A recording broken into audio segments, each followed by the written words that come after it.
Alors maintenant, je pense qu'on est dans la 4e sous-partie, si je me trompe pas trop. Fait que là, ce que j'aimerais maintenant aborder, c'est plus des conseils, pour te permettre d'exercer le ministère de la délivrance et puis aussi de te délivrer toi-même ou que des frères ou sœurs prient pour toi afin que tu sois délivré. C'est plus ça que j'aimerais partager. Donc des conseils, des réflexions sur les quelques choses que j'ai pu apprendre. Encore une fois, je vous recommande vraiment d'écouter Derek Prince. Je pense que c'est l'un des frères qui a le plus à apprendre là-dessus. Et c'est pas simplement qu'il a pratiqué le ministère de la délivrance, mais que c'est le reste de sa vie est un modèle pour nous autres. Je connais beaucoup d'autres frères que je nommerai pas, qui sont extrêmement puissants dans la délivrance, qui ont une grande autorité pour faire la délivrance, chasser les démons, mais le reste de leur vie n'est vraiment pas un modèle. Et d'ailleurs, ça amène un élément qui est important, c'est que le fait de pratiquer la délivrance ne témoigne pas de ta relation, la qualité de ta relation et de ta marche avec Christ, en quelque sorte. En fait, pour être très clair, tu ne peux pas avoir une pleine marche avec le Seigneur, être pleinement dans les pas de Christ si tu ne pratiques pas la délivrance. Parce que Christ l'a clairement dit, voilà les signes qui suivront ceux qui auront cru en moi, et la délivrance en fait partie, ils chasseront les démons. Donc si tu ne chasses pas de démons, faut te repentir, c'est réellement quelque chose que tu dois pratiquer, c'est pas une option.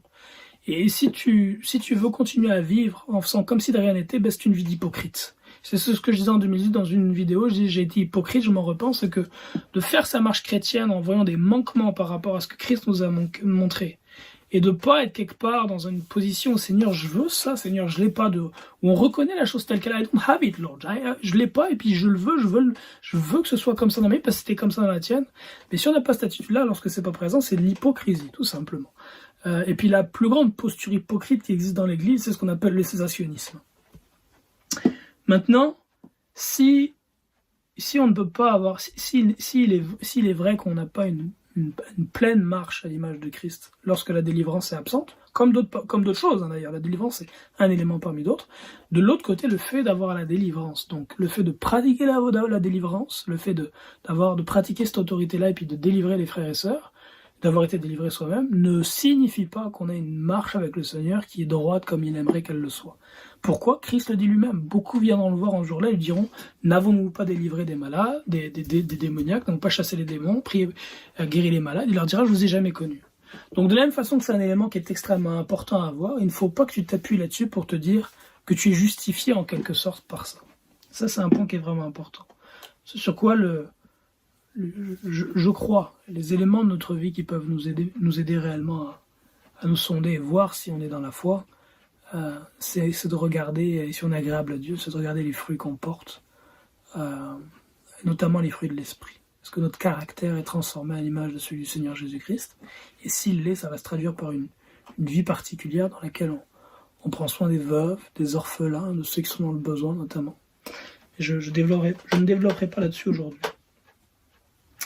Un autre élément qui est important, c'est que pour délivrer, comme pour guérir, il suffit de croire. Il suffit de croire, d'avoir la foi que dans le nom de Jésus-Christ, et par son sacrifice, la délivrance est possible. Excusez-moi, il y a de quoi que la délivrance est possible. Donc il suffit de croire et d'avoir la foi que dans le nom de Jésus-Christ, et par l'autorité que nous avons en son nom, que la délivrance est possible. C'est une question de foi. Si tu crois, tu vas exceller dans la délivrance. Tu ne crois pas, tu n'auras pas de résultat. Il faut croire que tu as l'autorité que Christ dit que tu as reçue. Autre chose, jusqu'à présent dans les délivrances que j'ai pu opérer, seul ou accompagné, j'ai expérimenté 3 scénarios. Premier scénario, avant de parler des différents scénarios que j'ai expérimentés, il y a un élément qui est vraiment important puis sur lequel je souhaite appuyer, c'est que ça prend du temps. Il est rare qu'une délivrance, en tout cas quand on commence, de ce que j'ai observé, même quand on lit la parole, il est rare qu'une délivrance soit instantanée, que tu dises « sors de cet homme » et que le démon sorte à la seconde même. C'est rare. En général, c'est la parole d'ailleurs va dire à l'heure même. Lorsque Paul dans Acte 16 chasse l'esprit de Python, il dit que l'esprit est sorti à l'heure même, dans l'heure. Il n'est pas dit la seconde même, mais dans l'heure.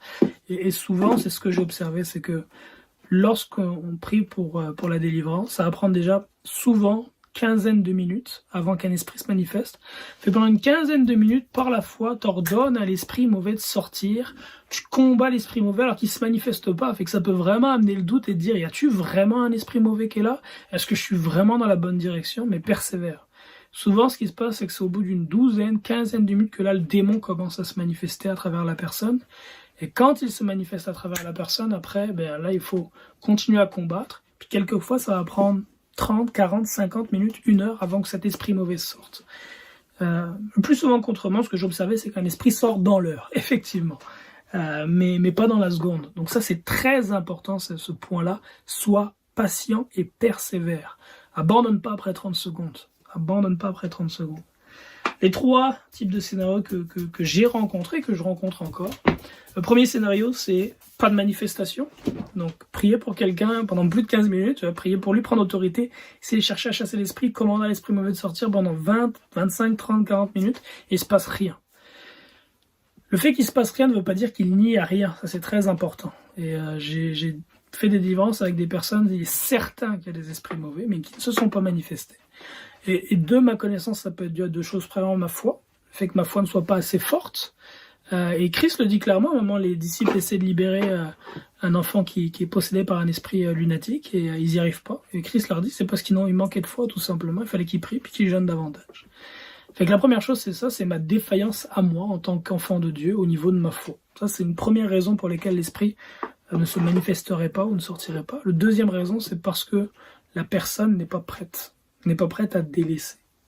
Et si elle n'est pas prête à délaisser, ben on peut difficilement combattre contre sa volonté. On peut combattre contre la volonté d'un démon, mais pas vraiment contre la volonté de la chair, de l'être humain.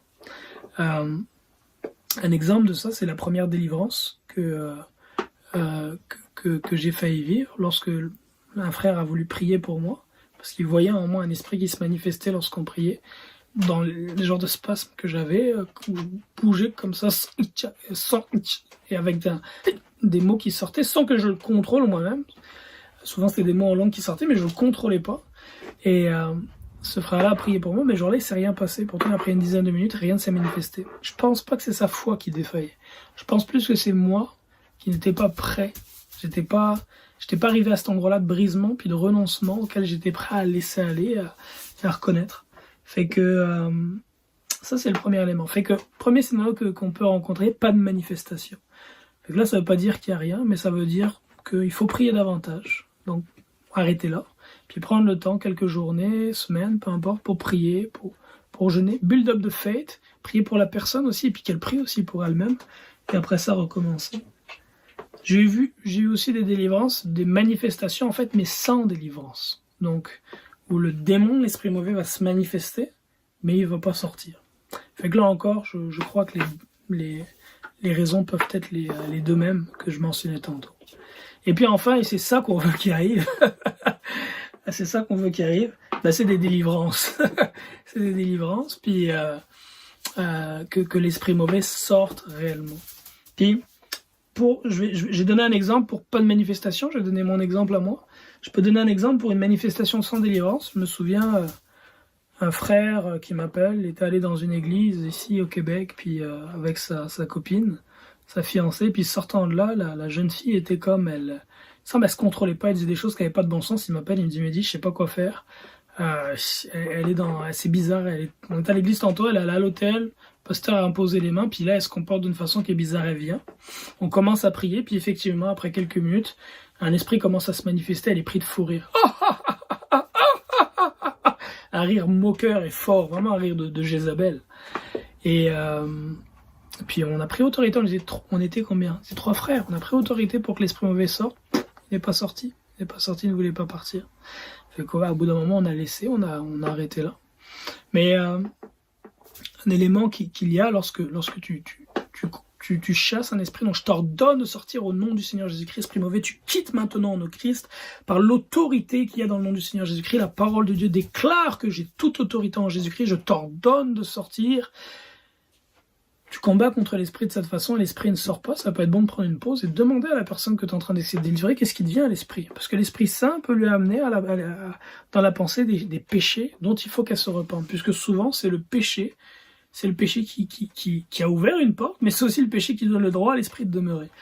Et cette personne-là, ces péchés qui vont lui venir à l'esprit, il faut qu'elle les confesse ouvertement, audiblement aux personnes qui sont là et à Dieu, qu'elle s'en repente et puis qu'elle les délaisse. Ça, c'est vraiment un élément qui est important. Puis des fois, et souvent, le péché, c'est honteux.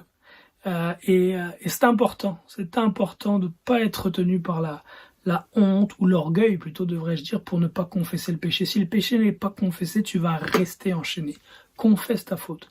Voilà un petit truc que je peux donner. C'est un péché qui te vient à l'esprit, puis t'as pas la force de le confesser parce que vraiment t'as trop honte et l'orgueil t'empêche. Commence par dire, j'ai un péché qui me vient à l'esprit. Père, s'il te plaît, donne-moi la force de le confesser. Fait que juste le fait de dire ça, déjà tu t'es engagé à confesser ton péché. Fait que ça va t'aider après à le mentionner. Les frères ils vont dire, vas-y, n'aie pas peur, dis-le. Tu peux, on est ensemble, tu peux nous faire confiance, ça reste ici entre nous. Confesse ta faute. Donc commence juste par dire, oui, j'ai une faute qui me vient à l'esprit, mais j'ai pas la force. J'ai un péché qui me vient à l'esprit, mais j'ai pas la force de le confesser. J'ai honte, Père, s'il te plaît, donne-moi la force de le confesser. Et là, le Seigneur va te fortifier, les frères vont t'encourager, puis tu vas confesser ta faute.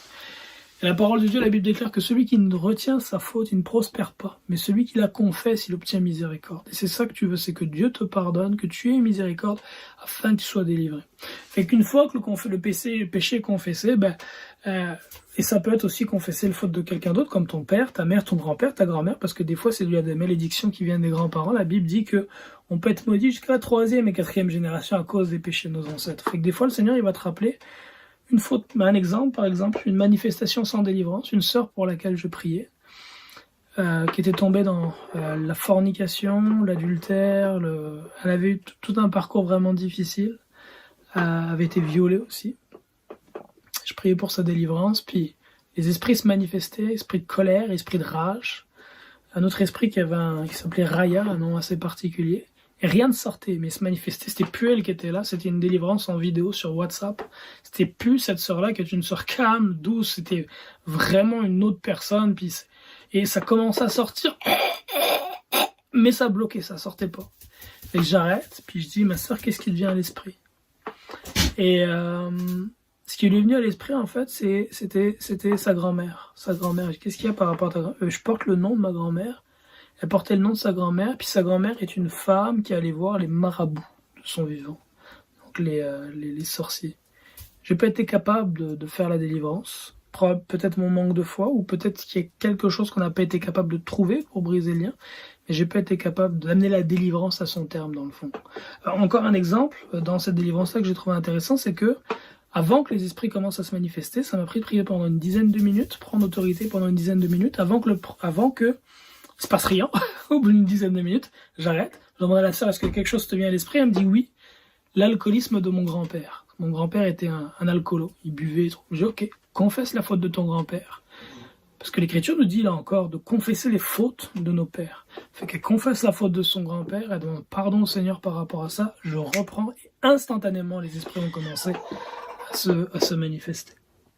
Et enfin, le dernier exemple, c'est la délivrance, et c'est ça qu'on veut qu'il arrive. Alors un exemple de délivrance que je peux donner, je peux donner la dernière délivrance que j'ai eu l'occasion de faire. Mais en fait non, la dernière que j'ai fait, il y a pas eu de manifestation, l'avant-dernière que j'ai fait. L'avant-dernière que j'ai fait, c'était au mois de juin, c'était sur WhatsApp, c'était en vidéo, en vidéo dans le fond, puis le frère m'a contacté à travers ma chaîne YouTube en me disant qu'il avait des gros problèmes d'impudicité, pornographie, masturbation notamment.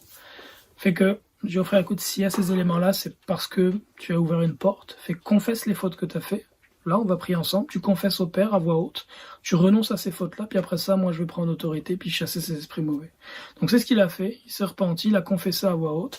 Puis j'ai commencé à prendre autorité. Puis j'ai le frère dans la vidéo en face de moi. Je regarde dans les yeux. Puis je prends autorité. Je dis, c'est esprit mauvais. C'est à toi que je parle et non pas au frère untel, c'est à toi que je parle, esprit mauvais, au nom de Jésus-Christ. Je t'ordonne de sortir du frère au nom du Seigneur Jésus. Puis encore une fois, j'ai passé peut-être 10 minutes à peu près comme ça, à parler fortement, à menacer cet esprit-là. Rien se manifeste. Puis au bout d'une dizaine de minutes, la contenance du frère change. Et là, il baisse. Et là, c'est quelqu'un d'autre qui se manifeste. Et là, je continue. Puis ça commence à sortir. Beaucoup de bave, de vomissements. Beaucoup de bave, de vomissements. peut-être 5, 6, 7 esprits qui sont sortis de souvenirs en l'espace d'à peu près 1 heure de délivrance. Est-ce que tous sont sortis? Je ne pense pas. Je crois, encore une fois, je disais tantôt que la délivrance est quelque chose de graduel, mais beaucoup d'esprits d'impudicité sont sortis. Et le témoignage qu'il m'a rendu, c'est qu'il a vraiment senti une grande différence, une grande légèreté, une grande différence dans sa marche avec le Seigneur, pour pouvoir résister à la pornographie, à la masturbation, à toutes ces choses-là. De ce qu'il m'a dit, il n'est pas retombé depuis. Et je l'ai beaucoup encouragé au renouvellement de l'intelligence, donc en lui partageant des versets de la Bible qui parlent de la sanctification dans notre corps, de l'impudicité, de toutes ces choses, pour que l'espace qui a été lavé soit rempli de la connaissance de Dieu. J'ai pas eu a priori pour le Saint-Esprit, c'est un frère qui avait déjà reçu le baptême du Saint-Esprit, qui parle en langue. C'est que ça c'était pour, c'est ça, vous donner quelques exemples. Donc ceci étant dit, on va passer à, je pense, une 5e sous-partie, puis dans cette 5e sous-partie, je vais lire certains passages de la Bible pour corroborer des éléments dont j'ai parlé, comme la confession par exemple, prendre autorité, le renouvellement de l'intelligence, le langage les menaces, les tourments vis-à-vis des esprits impurs. Je vais lire quelques passages qui parlent de ça. Et puis je vais continuer sur quelques conseils. Ce sera probablement la dernière sous-partie. Soyez bénis.